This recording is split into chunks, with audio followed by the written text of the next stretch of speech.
Assalamualaikum warahmatullahi wabarakatuh. Perkenalkan, nama saya Rekian Arsy dengan NPM 098 kelas B 2018. Di sini akan menjelaskan mengenai perencanaan, pengadaan, dan juga penyimpanan obat di apotek. Dalam manajemen apotek, tentunya diperlukan kegiatan perencanaan, pengadaan, dan juga penyimpanan obat. Nah, kenapa apotek perlu melakukan 3 kegiatan yang berkaitan dengan obat tadi? Ya tentu karena apotek menjual obat. Nah, maksudnya adalah satu-satunya instalasi yang dilindungi oleh undang-undang dan memiliki hak untuk menjual obat adalah apotek. Sehingga segala tahapannya harus lengkap, rinci, dan juga benar. Nah, kegiatan perencanaan ini perlu dilakukan dengan sangat matang agar nantinya obat yang dibeli atau diadakan tidak kurang maupun lebih. Walaupun pada kenyataannya jarang sekali perencanaannya akan pas dan juga tepat, namun perencanaan yang matang dan terarah tentunya dapat meminimalisir terjadinya kerugian.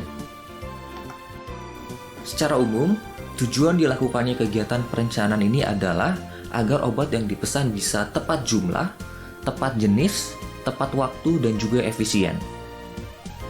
Penanggung jawab pada kegiatan perencanaan di apotek ini adalah tentunya pertama apoteker. Nah, jika pada rumah sakit, biasanya ada penanggung jawab lain yaitu unit kerja dan juga pemegang keputusan. Lalu, agar tujuan tadi bisa tercapai, apoteker harus melakukan analisis kebutuhan obat sebelum diadakan. Nah, berikut adalah pendekatan yang bisa dilakukan. Yang pertama adalah metode konsumsi, yaitu metode yang didasarkan pada data konsumsi sediaan farmasi pada periode sebelumnya. Tentunya akan dilakukan penyesuaian agar sesuai dengan kebutuhan pada periode ini. Rumus dari metode ini adalah A sama dengan B tambah C tambah D dikurangi E. Untuk mempermudah, berikut adalah contoh penggunaan metode ini dalam bentuk kasus. Katakanlah selama 1 tahun 2020, dari Januari sampai dengan Desember, penggunaan obat metformin 500 mg adalah 300.000 tablet, dengan sisa di akhir tahun ada 10.000 tablet. Nah, untuk kita pertama adalah menghitung stok kerjanya atau B, yaitu pemakaian rata-rata dikalikan 12 bulan. Sudah kita dapat yaitu 300.000, dan per bulannya sekitar 25.000 tablet. Lalu untuk buffer stok atau stok pengaman diperkirakan sekitar 20%. Maka 20% dikalikan dengan 300.000 didapatkan 60.000 tablet. Setelah mendapatkan nilai B dan C, dilakukan perhitungan nilai D atau lead time stock atau waktu tunggu pembelian obat. Biasanya di e-katalog diperkirakan waktunya adalah 1 bulan, maka dalam 1 bulan tadi kita perkirakan penggunaan tabletnya adalah 25.000 tablet, maka D-nya adalah 25.000 tablet. Nah, kita sudah dapat nilai B, C, dan D yaitu 300.000 ditambah 60.000 ditambah dengan 25.000 yaitu 385.000 tablet. Untuk hasilnya, A adalah B tambah C tambah D dikurangi E. E adalah sisa stok pada tahun sebelumnya yaitu ada 10.000 tablet. Maka rencana kebutuhan akhirnya adalah B tambah C tambah D dikurangi E, 385.000 dikurangi 10.000 tablet. Maka A atau rencana kebutuhan di tahun 2021 adalah 375.000 tablet. Selain metode konsumsi, dapat juga dilakukan metode morbiditas, yang itu berdasarkan pada pola penyakit pada suatu daerah. Metode ini juga metode yang sangat rumit karena banyak sekali variabel-variabel harus diperhatikan. Kemudian metode yang terakhir adalah metode proxy consumption. Metode proxy consumption ini adalah metode yang dilakukan apabila rumah sakit atau apotek tersebut masih baru dan tidak memiliki data konsumsi tahun sebelumnya ataupun tidak memiliki data penyakit pada daerah tersebut. Nah, jika terjadi seperti ini, maka apotek atau rumah sakit tersebut dapat dalam tanda kutip mencontek data konsumsi dan juga data penyakit lain dari daerah tersebut yang memiliki kemiripan pada daerah yang akan didirikan apoteknya. Dari hasil metode pendekatan di atas, kemudian obat-obat yang tadi telah dipilih dikelompokkan ke dalam beberapa kelompok dengan metode analisis ABC dan juga Venn untuk tujuan sebagai efisiensi anggaran. Nah, berikut adalah pemisahan untuk kelompok ABC.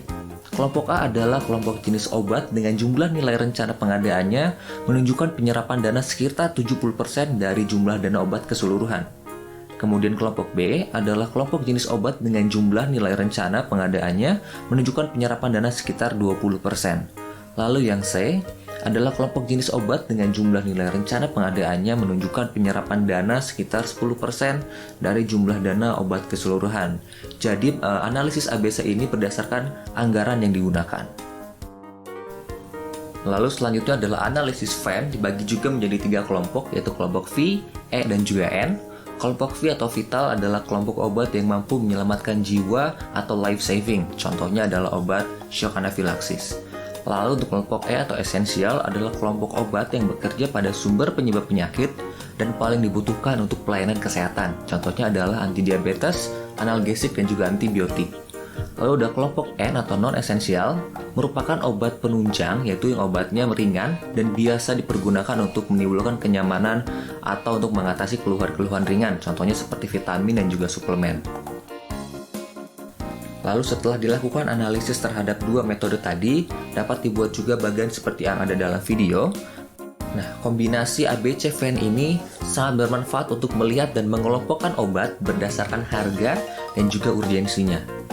Contoh penggunaan analisis ini adalah jika nantinya pada kegiatan perencanaan obat ditemui kendala berupa terbatasnya anggaran dan membuat apoteker harus menghapus ataupun mengurangi jumlah obat yang akan diadakan. Nah, maka obat kriteria NA, NB, atau NC seperti pada di bagan bisa dipotong, khususnya adalah NA karena itu non-esensial dan juga menyerap anggaran paling besar, sehingga NA dikatakan dalam tanda kutip relatif tidak penting dibandingkan obat-obat golongan lain.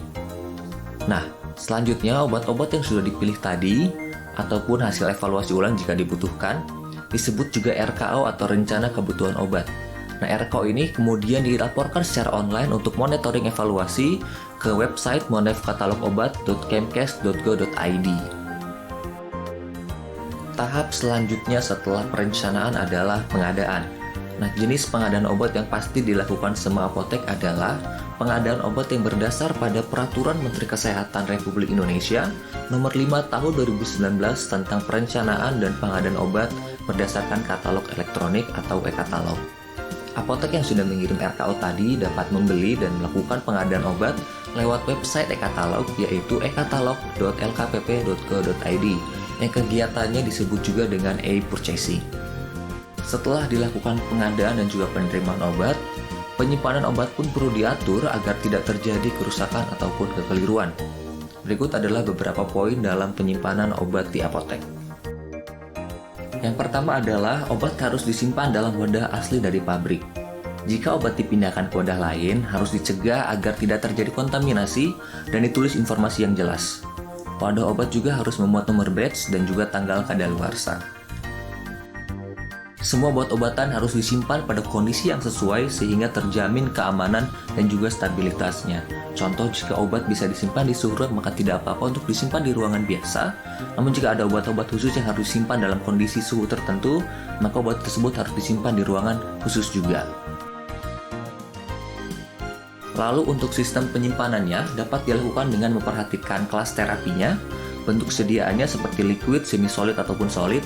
Lalu juga dapat dilihat stabilitas obatnya yang dipengaruhi oleh suhu, cahaya, dan juga kelembapan, atau penyusunan klasik dengan cara alfabetis. Lalu untuk pengeluaran obat sebaiknya menggunakan sistem FIFO atau First Expired First Out dan juga FIFO atau First In First Out. Nah, FIFO ini adalah obat yang sudah mendekati tanggal kadaluarsanya akan dikeluarkan terlebih dahulu. Sedangkan FIFO artinya obat yang datang lebih dulu akan dikeluarkan pertama.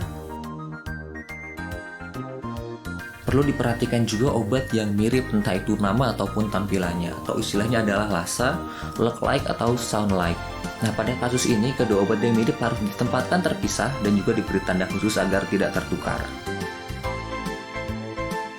Kemudian untuk penyimpanan obat narkotika dan juga psikotropika harus disimpan dalam lemari khusus dengan 2 pintu dengan ukuran standar 40 x 80 x 100 cm dilengkapi dengan kunci ganda. Lemari khusus obat narkotika dan psikotropika ini harus disimpan di tempat yang aman serta tidak terlihat oleh pengunjung umum. Dan untuk kuncinya dapat dipegang oleh apoteker penanggung jawab, apoteker yang ditunjuk, ataupun pegawai lain yang dikuasakan oleh apoteker penanggung jawab. Baik, tadi adalah penjelasan yang bisa saya sampaikan mengenai perencanaan, pengadaan, dan juga penyimpanan obat di apotek. Semoga video ini bisa bermanfaat. Terima kasih banyak atas perhatiannya. Wassalamualaikum warahmatullahi wabarakatuh.